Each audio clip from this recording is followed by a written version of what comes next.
যোৱা বছৰ আমি 1 কোটি গছ পুলি ৰুইছিলোঁ আৰু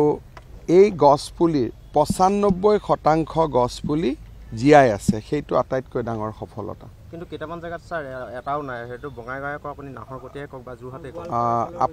আপোনাক মই এটাই কথা ক'লো যে য'ত নাই বুলি কৈছে আপোনালোকে মোৰ লগত এবাৰ ওলাব মই আপোনালোকৰ লগত নিজে যাম আপোনালোকে মোক 2-3টা জায়গাৰ নাম দি দিয়ক মই আপোনালোকৰ লগত নিজে যাম আমি বঙাইগাঁৱত গৈছিলো তাত দেখা মই আপোনালোকৰ নিজে আপুনি মানুহৰ ঘৰত গৈছিলে গছপুলিটো মানুহৰ ঘৰত ৰুইছিলে 3.5 লাখ পুলি ৰুইছিলে আপুনি তাতেও গৈ চাই আহিব গছপুলি আছে নে নাই মোৰ লগত বলক কিয় ইমান নিগেটিভ কিয় মনটো আপুনি সঁচাই নাহৰকটীয়া গৈছিল নাহৰকটীয়াত আমাৰ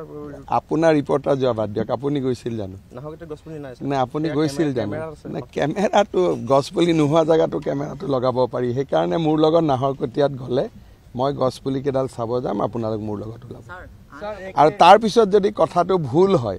তেতিয়া কিন্তু আপোনালোকে ক্ষমা খুজিব লাগিব হ'ব